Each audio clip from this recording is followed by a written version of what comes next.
하나님 말씀은 신약 성경 마태복음 25장입니다.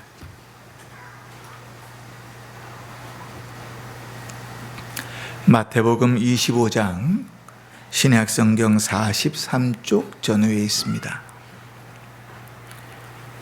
마태복음 25장 1절로 13절까지 제가 봉독할 때 하나님의 음성을 들을 수 있기를 바랍니다. 그때에 천국은 마치 등을 들고 신랑을 맞으러 나간 10 처녀와 같다 하리니 그 중에 5은 미련하고 5은 슬기 있는 자라. 미련한 자들은 등을 가지되 기름을 가지지 아니하고 슬기 있는 자들은 그릇에 기름을 담아 등과 함께 가져갔더니 신랑이 더디움으로 다 졸며 잘세.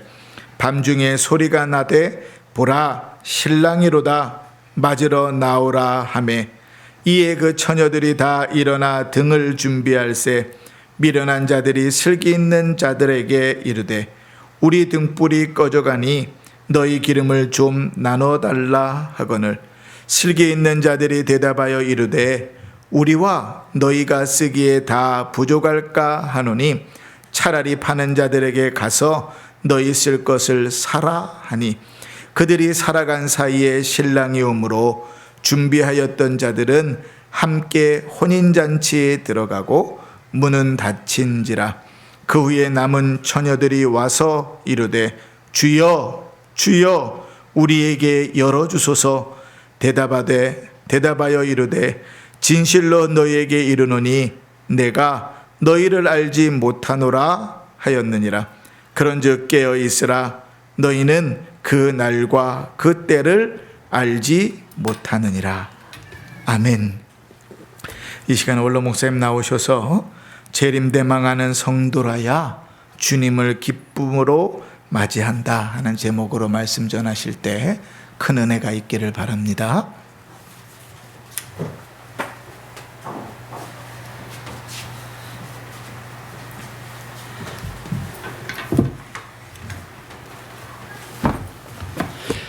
할렐루야. 아멘.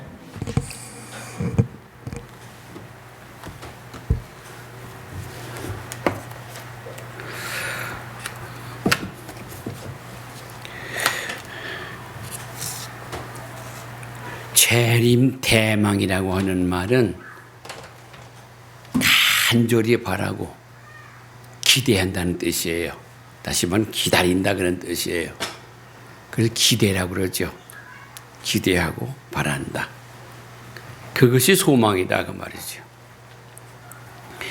복음을 설명을 할 때 시작과 끝이 있습니다. 그 복음의 시작과 끝이 다 같이 한 끈에 달려 있습니다.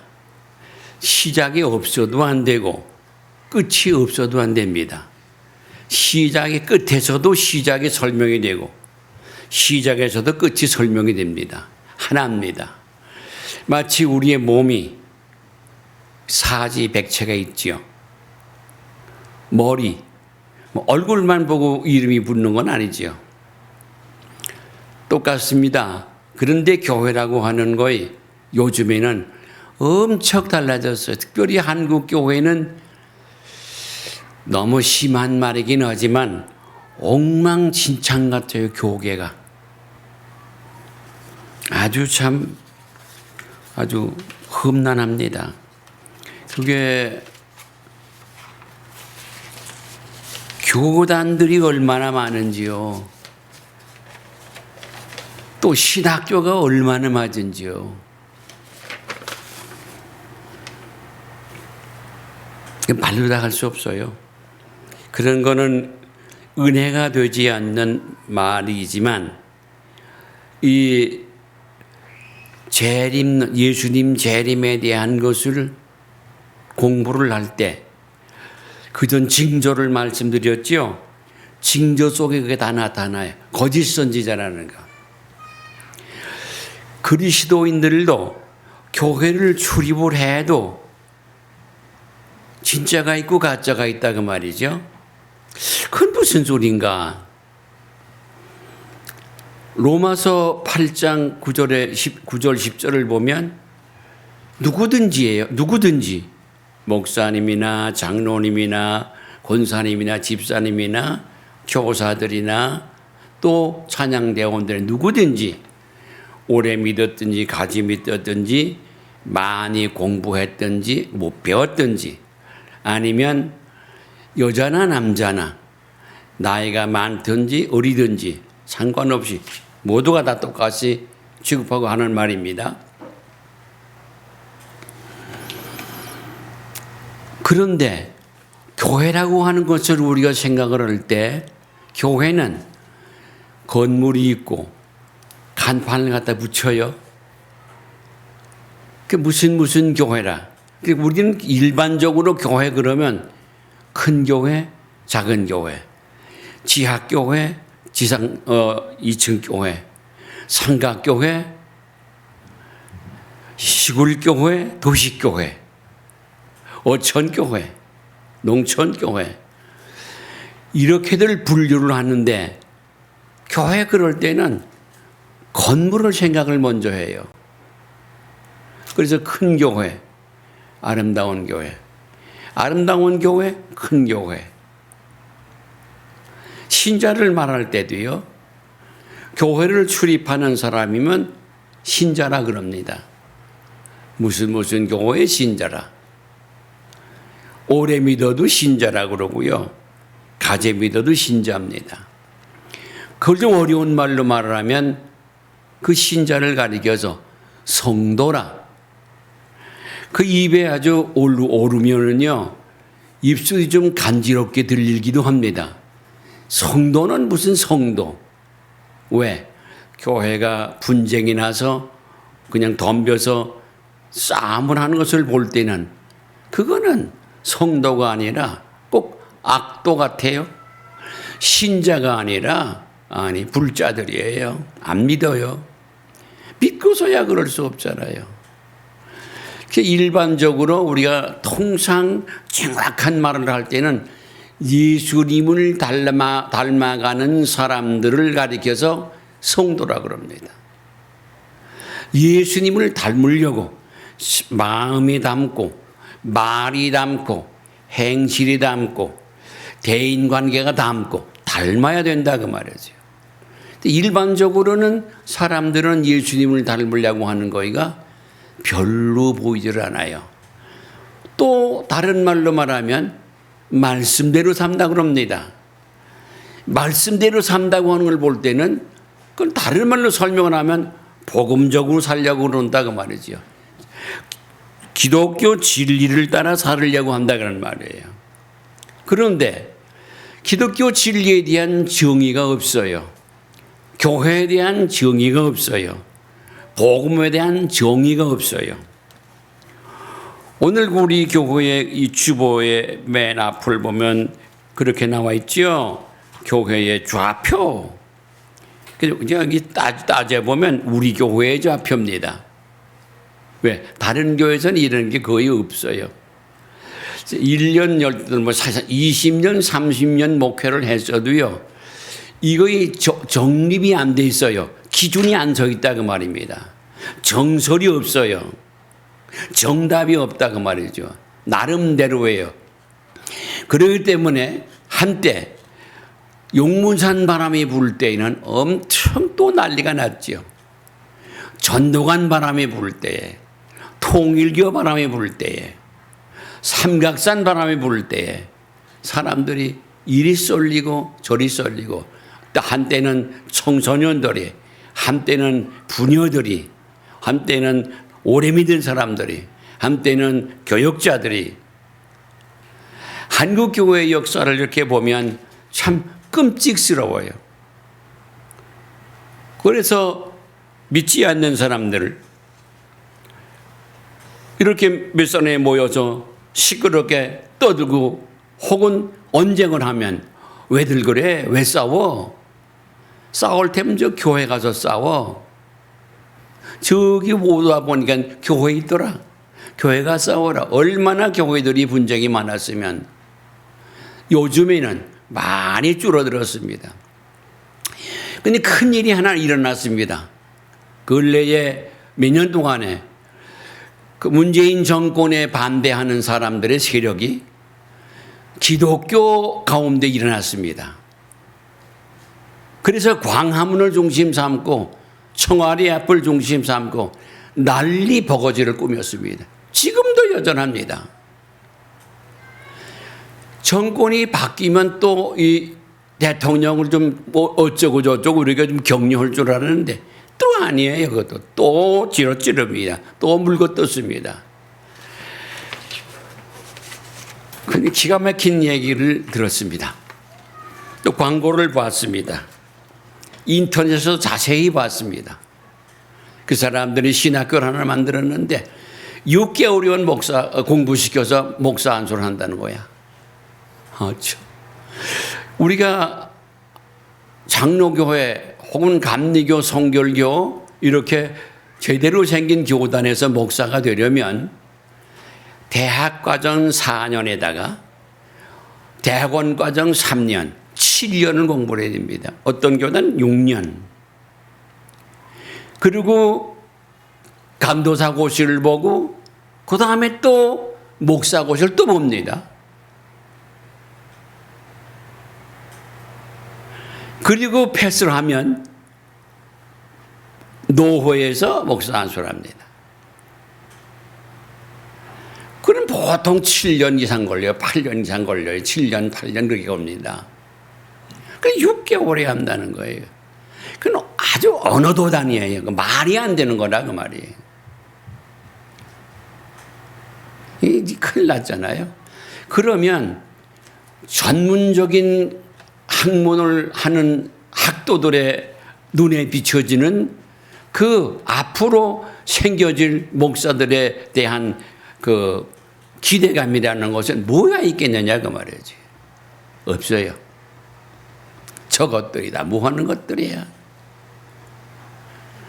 그럼 얼마 시간이 지나가면 우리 한국 교회도 저 영국처럼 유럽 교회들처럼 다 시들어가는 거예요. 건널만 덩어리 남고 주일에 대한 주일 성수에 대한 개념도 싹 없어졌습니다. 우리는 뭐 주일 성수에다가 온전한 11 철저한 11조 생활과 범사의 감사 생활과 기도, 우리는 말씀과 기도 참 좋잖아요. 성경과 개인 기도 생활 아주 간단한데도 그거 못하잖아요. 난 요즘에 늘 마음으로 울고 있습니다. 우리 교회를 생각하고 왜 이렇게 기도들을 못할까? 왜 새벽 재단에 왜 이렇게 사람들이 없을까? 성도가 참 우리 목사님 착한 분이에요. 한 돈도 그 새벽 기도에 대해서 심하게 못난 말을 하질 않았어요.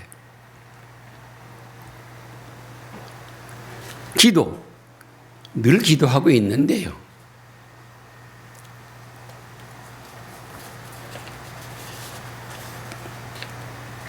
오늘 말씀의 제목이 예수님을 대망하는 사람이 다시 오시는 주님을 기쁨으로 만난다 그 말이죠.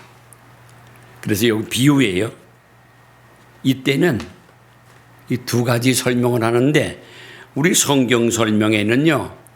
여기 열 처녀가 신랑을 만난다 그랬는데 그 열 처녀는 누구냐 하면 신부가 아니라 그 결혼하는 신부의 친구들이래요. 이렇게 설명이 되어 있어요. 근데 우리는 배울 때 그렇게 안 배웠어요. 그 시대에 집단적으로 대개가 저녁에 집단적으로 합동 결혼식을 했다. 이렇게 배웠는데요. 그런데 여기 오늘날 이 성경, 우리 성경 가지고 있는 성경에 그 밑에 기록이 이렇게 되어 있어요. 본장에 나오는 세 가지 비유는 종말을 대비하는 자의 자세에 초점을 맞추고 있다. 열처녀 비유는 항상 대비하는 자세를, 달란트 비유는 많은 일에 충성해야 함을, 그리고 양과 염소의 비유는 종말론적 심판을 기억하면서 이웃에게 선을 베풀기에 힘써야 함을 역설하고 있다. 그랬는데 그 뒤에 보면요, 그 밑에 또 봅니다. 25장 1절 그래 놓고요. 등을 들고 신랑을 맞으러.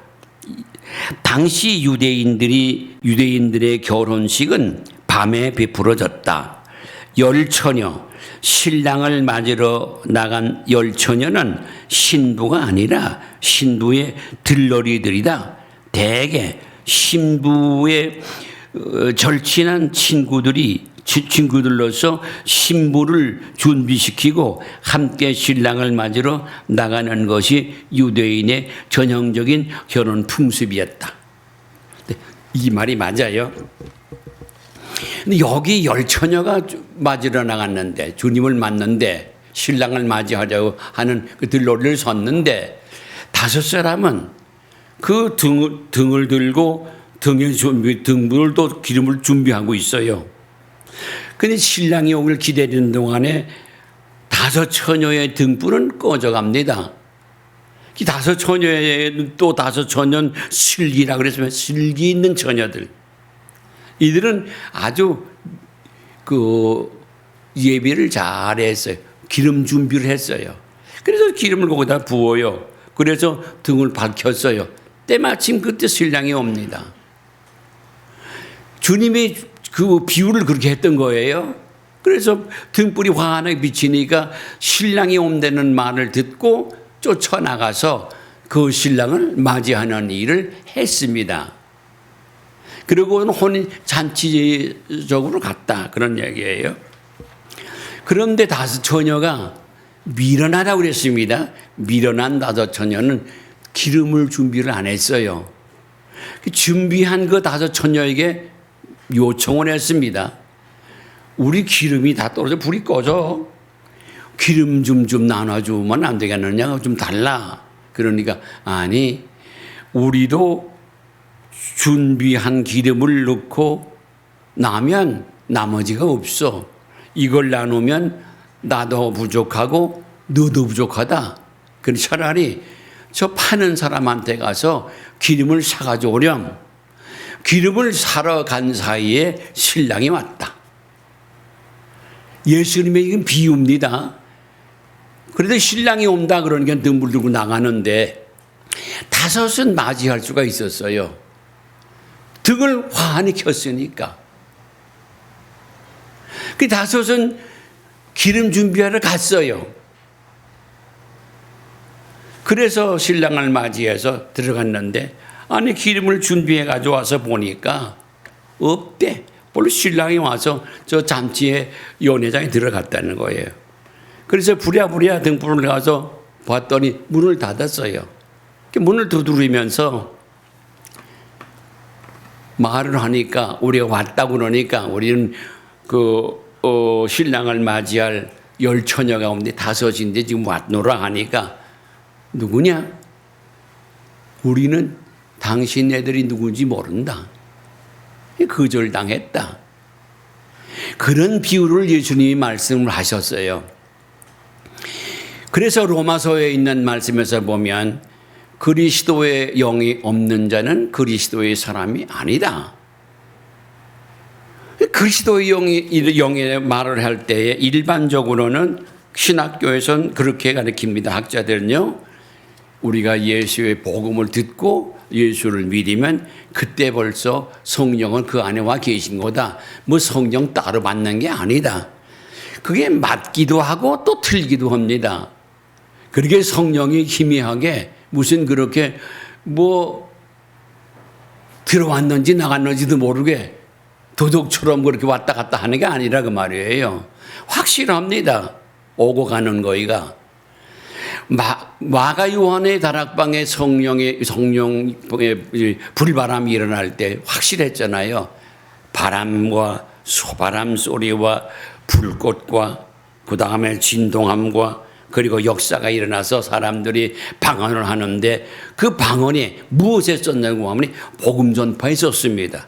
각종 나라의 말을 하는 사람들이 모였는데 그 말을 다 알아듣게 됐다. 이상하다. 우리가 이 말을 다 알아듣지 않느냐? 참 희한한 거예요.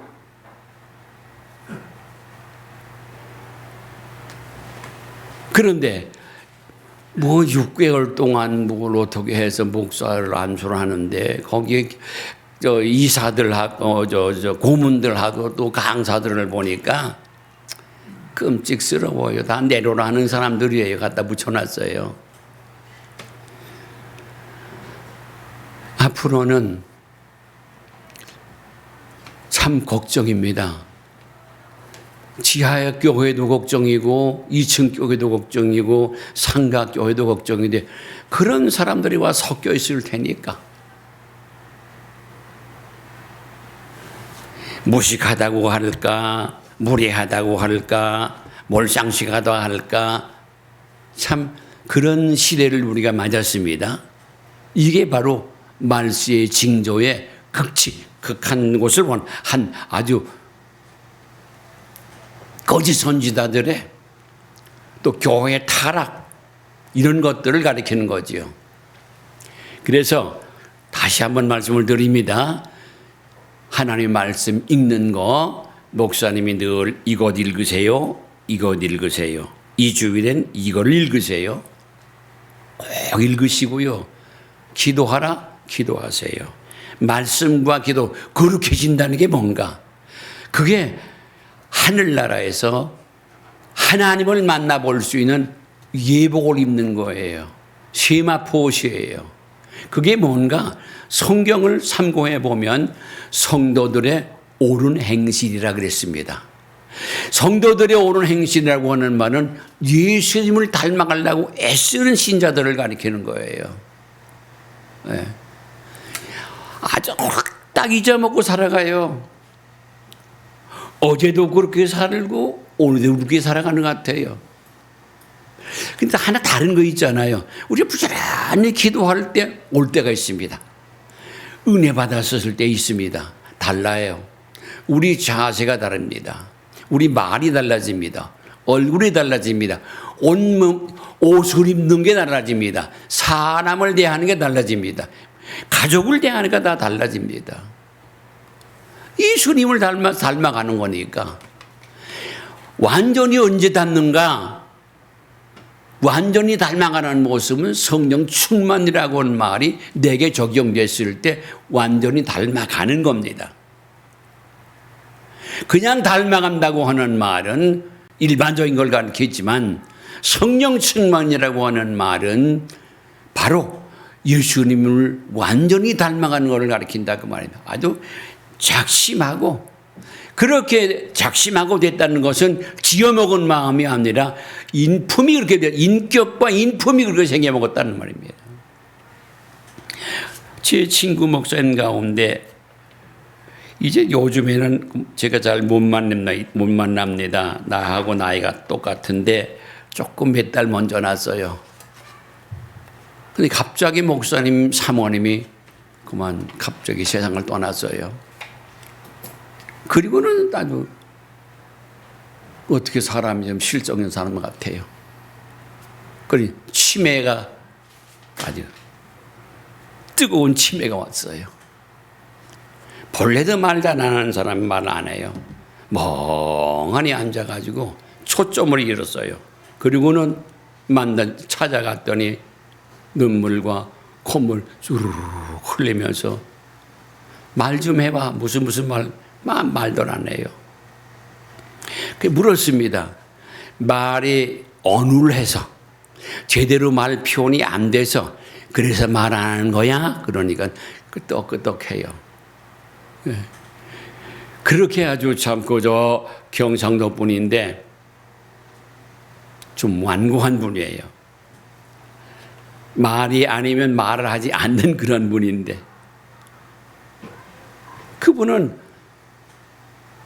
오랜 동안 그렇게 친구로 지나면서 때로는 일주일에 한 3번도 만났어요. 많이 만날 때는요. 만나서 점심 먹고 그러면 뭐 얘기하고 헤어지는데 몇 마디 말도 못해요. 말도 할 것도 또 없어요. 어떤 경우에도 지나가는 말로라도 그런 표현을 하는데 이놈 저놈 하는 그런 말 하질 않아요. 비웃고만 앉았어요. 그분의 그 모습이 영락교회 한경직 목사님 그 품성이 그렇게 생겼습니다. 그 어른이 저 남한산성에 여자신학교 있는 데서 마지막을 보내는데 친구들이 가서 우리 가자. 그 목사님 만나러 가자. 그래서 갔던 일이 한 번 있습니다. 그분은 지금 누가 누군지를 식별을 잘 못해요. 치매기가 와가지고. 저 아무개입니다. 아세요 목사님? 예. 모른다고 말하면 말이 설명이 길전. 저 사람이 또 설명할 거 아닙니까? 그래. 예. 목사님 편안하십니까? 예. 아주 간단한 말을 하는데 그 말이 아주 온순하고 온유합니다. 오늘 말씀의 제목의 이 설교의 끝이 뭐냐 하면 그거예요. 우리가 두 가지 방법으로 예수님을 맞이합니다. 하나는 육신적으로 주 예수님 맞이할 때 합니다. 우리 여기에는 지금 좀 8순이 넘으신 분들이 몇 분 계시잖아요. 저를 위로돼서요. 하나님이 부르실 때 우리 어떻게 갈까? 그 답이 나오는 겁니다. 주님을 아주 고대하는 사람들. 그렇게 믿음 생활하면 그때 기쁨으로 오 할렐루야. 그리고 주의 품에 안식하게 되는 줄로 믿으시길 바랍니다. 우리 누구도 마찬가지입니다. 언젠가는 우리는 부르심을 받습니다. 그때 말이지요. 아직 주님은 세상에 재림하지 않으셨어요. 그런데 말이죠. 그때 어떻게 내가 죽을까? 내가 어떻게 숨을 거둘까? 이 말은 기쁨으로 거둔다 그 말이지요. 얼마나 좋은 거예요. 그동안 목회를 하면서 몇 분이에요? 많은 분들은 안 해. 많은 분들을 임종예배를 하고 했었습니다. 그런데 그런 분은 별로 없어요. 몇 분은 있습니다. 마지막인데 예수님을 딸깍딸깍 해서 겨우 정신을 걸려서 목사가 온 걸 봅니다. 압니다. 또 기도하면 아멘도 합니다. 그런데 마지막을 갔다는 말을 들으면 손을 들고 아주 웃으면서 얼굴에 꽃이 피었어요. 그리고 가시더라. 할렐루야. 왜 아멘은 빨리 해야 설교가 끝나지요. 할렐루야.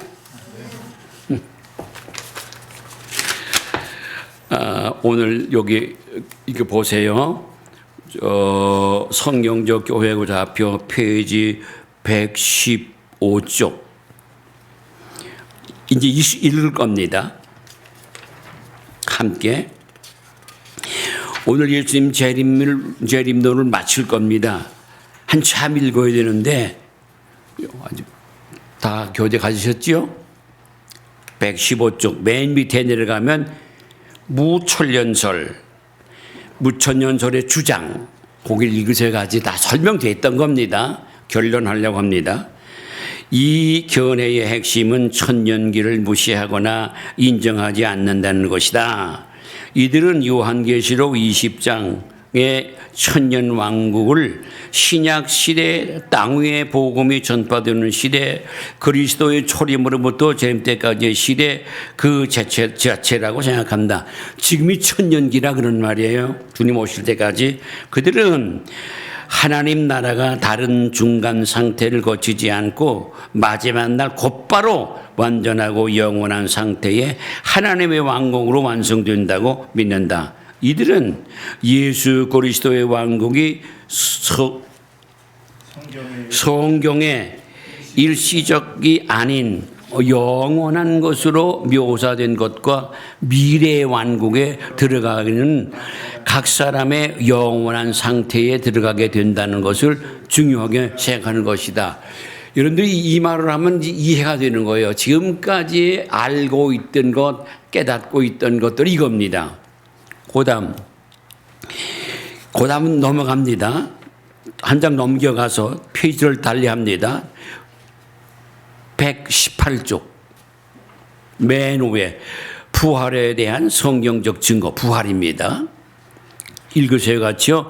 구약 성경은 부활에 대하여 말하고 있지 않는다. 말하지 않는다 그런 뜻이죠. 주장하는 자들도 있으나 이러한 주장은 옳지 않다.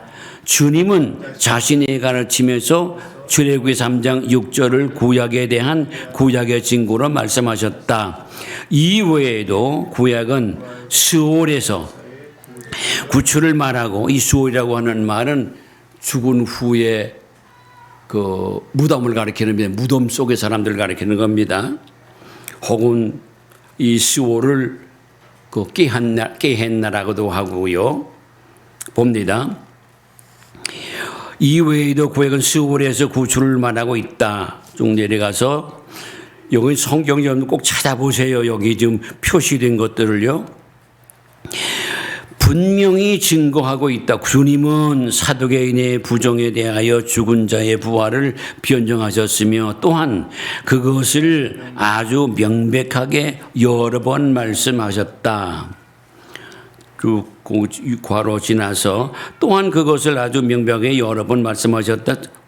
이외에도 바울 사도는 고린도전서 15장 전체를 통해 부활과 그 사실의 중요성을 역설하였으며 데살로니가전서 4장 15절로 17절과 요한계시록 20장 13절 등도 이러한 부활에 대한 힘있게 증거하였다.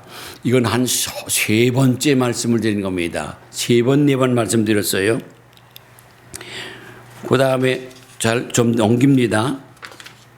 넘겨서 부활의 시기 120쪽 맨 위에 보면 동그라미 속에 4번입니다. 부활의 시기 같이 읽어요.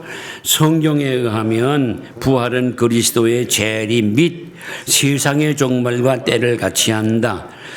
최후의 심판 직전에 있게 될 것이라고 하셨다. 즉 이것은 그리스도의 재림과 직접적으로 연결될 것이며 거기 그러나 각각 자기 차례대로 되리니 먼저는 첫 열매인 그리스도요 다음엔 그리스도 강림하실 때에 그에게 붙은 자요 오직 우리의 시민권은 하늘에 있는지라 거기로서 구원자 곧 주 예수 그리스도를 기다리노니 그가 만물을 자기에게 복종하실 수 있는 자의 역사로 우리의 낮은 몸을 자기의 영광의 몸에 형체와 같이 변케 하시리라. 그 다음 주께서 호령과 천사장의 소리와 하나님의 나팔 친히 하늘로 쫓아 강림하시리니 그리스도 안에서 죽은 자들이 먼저 일어나고 그리스도 안에서 죽은 자들이 먼저 일어나고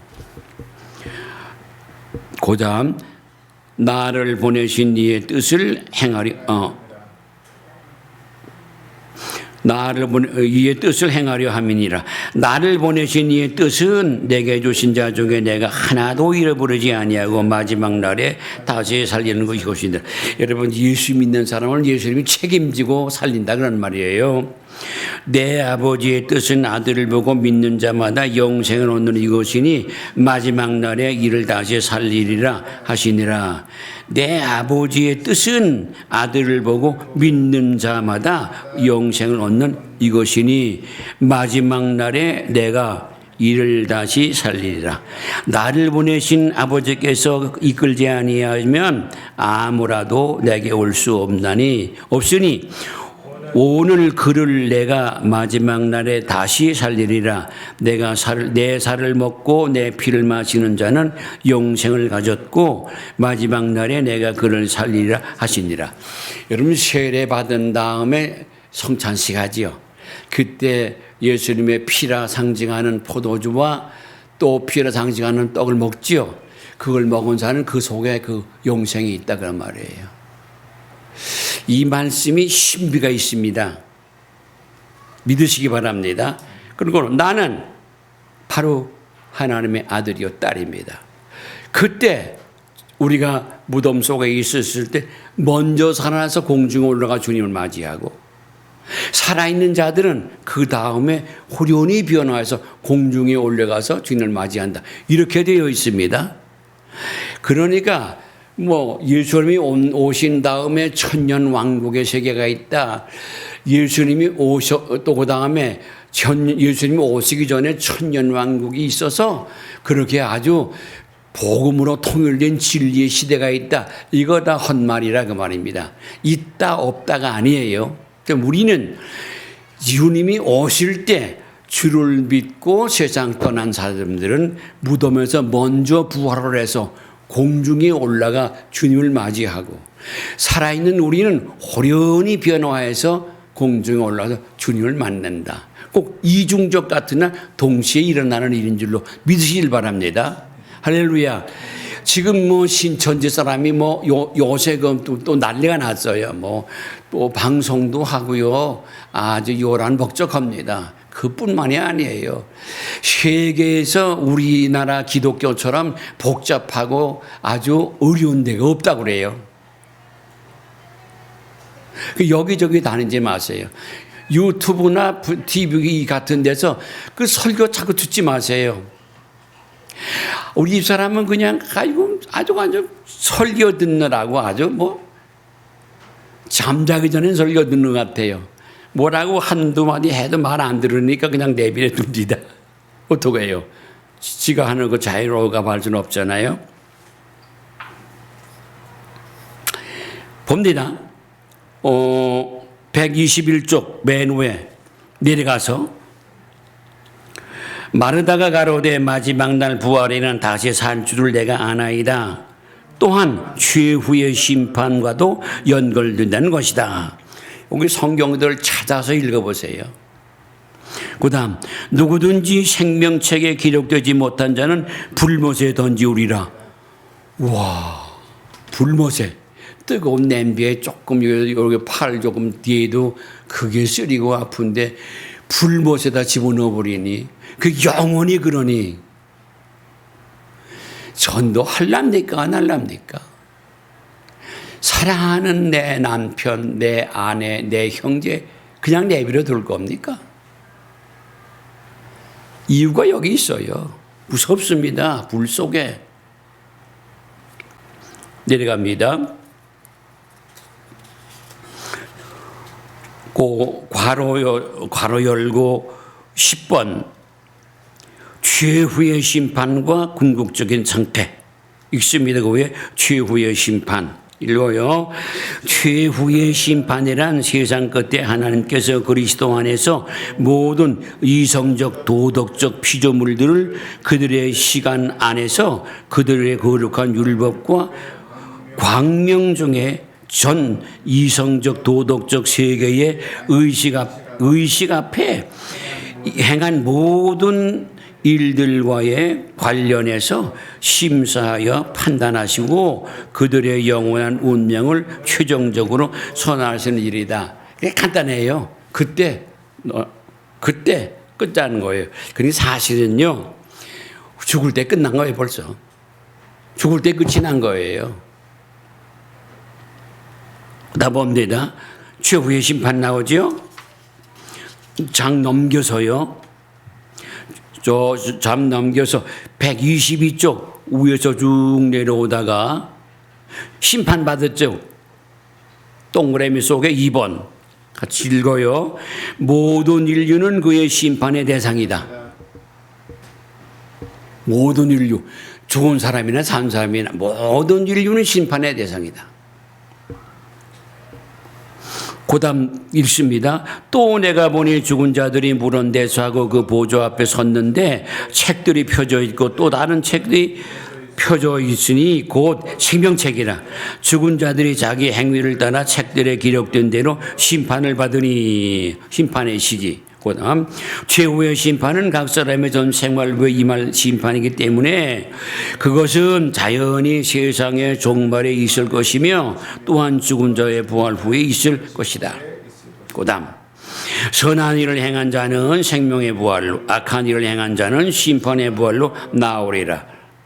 그다음 한편 심판의 시간이 어느 정도 되는지는 알 수 없으나 성경의 증거에 의해 성도에 대한 심판, 그다음에 악인의 심판이 분리되어 실시될 것임을 분명하다.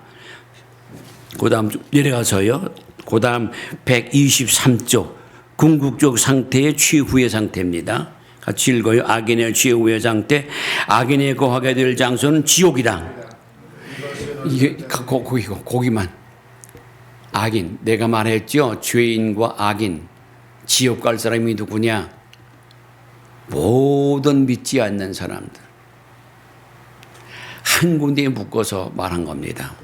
그 다음 이곳은 어떤 자들이 생각하는 것처럼 현재에도 체험할 수 있는 주관적인 상태의 고통을 뜻하는 것이 아니라 분명한 실체의 장소이다. 그 다음 풀무불에 던져 넣으리니 거기서 울며 이를 갈 미시리라. 이곳에서 악인들의 영원토록 거기는 구더기도 죽지 않고 불도 꺼지지 아니하느니라. 사람마다 불러서 소금치듯 하리라. 고통당하게 되며 불안을 경험하게 되고 울며 이를 갈게 되는데 나라의 본 자손들은 바깥 어둠에 쫓겨나 거기서 울며 이를 갈미 있으리라. 이 모든 형벌의 핵심은 그들의 생명이신 하나님께로부터 추방당한다는 것이다. 하나님 아직 다시는 설명 기회가 없어요. 추방을 당한다 그 말이죠. 그다음 거기에 2번 의인의 최후 상태, 의인들입니다. 그 의인은 믿는 자들을 가리키는 합니다. 의인은 믿음으로 살리라. 의인을 가리킵니다. 믿음을 가리킵니다. 같이 읽어요. 의인의 상태가 시작되기 전에 먼저 전개될 사건이 있는데 바로 신천신지 곧 새 하늘과 새 땅이다. 이것은 죽음과 고통과 곧 불완전의 현세가 해체되고 새 창조가 시작됨을 뜻합니다. 마태복음 19장 28절은 세상이 새롭게 될 것으로 말하고 사도행전 2장 21절 역시 만유를 회복하실 때를 말하므로 이러한 사실은 증거하고 있다.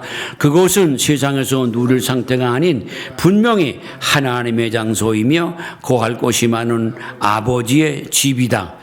이곳에 아름다움은 요한계시록 21장, 22장에 상세하게 묘사되고 하고 있다. 이곳의 아름다움은 요한계시록, 그다음 이곳에서 의인은 하나님과 함께 영원한 행복과 영원한 기쁨을 누리게 되며 영생의 축복과 안식을 누리게 된다. 맺는 말, 이제 설교 마지막입니다. 이 재림 대망의 말씀은 예수님의 재림을 기다리는 성도에게 영원한 소망과 행복한 가르침에 만족하며 새로운 각성과 새로운 세계, 장차 얻을 상급에 대한 큰 소망을 가져다 주게 한다. 그러나 불신자에게는 헤어날 수 없는 두려움과 공포를 안겨준다. 정말로는 성도들에게 모든 두려움에서 해방과 이 땅 위에서의 집착함으로부터 자유롭게 해준다.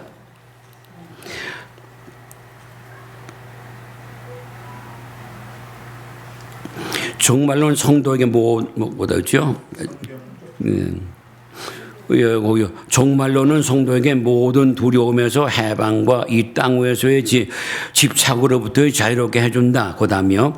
성경적 정말로는 금욕주의나 현실 도피주의를 강조하지 않는다. 근신하고 깨어 기도하는 생활을 깨우쳐주고 이 땅에 대한 올바른 관점을 소유하게 하며 자기에게 주어진 삶의 현장에서 최선을 다해 살아가면서 다가올 하나님의 나라를 활짝 열고 오시는 주님을 대망하는 성실한 삶을 살게 한다. 그러므로 주님의 재림을 언제나 강조하여야 하며 성경적 건전하고 신령한 가르침을 통해 성경을 통한 삶을 살게 하여 궁극적인 성도의 승리만 신령한 삶을 살아가도록 하게 할 것이다. 제가 제일 친한 아주 오래된 친구 하나 있습니다. 목회를 금년 3월에 마쳤어요. 그리고 후임 목사님 하나 떴어요. 그 목사님이 이 책을 보내줬는데 읽다가 여기를 읽고 전화가 왔어요. 어이, 이 목사 어떻게 되는 거야? 그 교회는 그렇게 유식한 사람만 모였어? 왜 그랬는데? 그 예수님 자시 오신 종말론 한번 봐. 그걸 누가 읽고 알겠어? 모르지.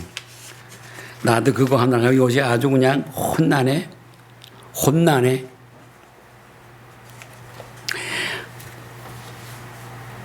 이 말씀 마치면서 성경 한 군데를 봅니다.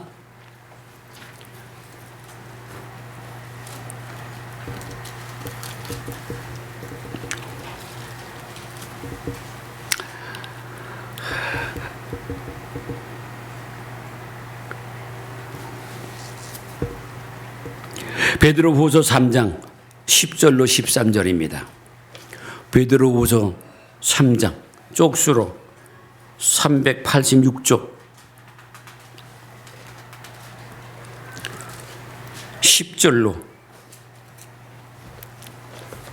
잘 읽으세요. 그리고 밑줄을 쳐놓으세요. 천천히 읽습니다. 그러나 주의 날이 도적같이 오리니 그날에는 하늘이 큰 소리로 떠나가고 물질이 뜨거운 불에 풀어지고 땅과 그 중에 있는 모든 일이 드러나리로다. 이 모든 것이 이렇게 풀어지리니 너희가 어떠한 사람이 되어야 마땅하냐? 거룩한 행실과 경건함으로 하나님의 날에 임하기를 바라고 간절히 사모하라. 그날에 하늘이 불에 타서 풀어지고 물질이 뜨거운 불에 녹아지려니와 우리는 그의 약속대로 의가 있는 곳인 새 하늘과 새 땅을 바라보도다. 그러므로 사랑하는 자들아, 너희가 이것을 바라보노니 주 앞에서 점도 없고 흠도 없이 평강 가운데서 나타나기를 힘쓰라. 아멘.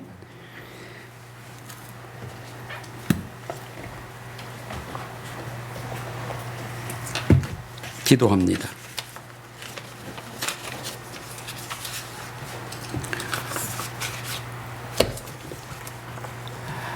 알아듣기 쉽게 기쁘고 즐겁게 말씀을 듣고 은혜 받을 수 있도록 전할 수 있는 지혜와 힘을 더하여 주셔서 앞으로 나온 몇 시간 동안에 주의 말씀을 증거할 수 있는 것을 종에게 더하여 주시사 우리 은평중앙교회 성도들이 저 때문에 말씀 듣는 것이 지루해서 실증나지나 않을까.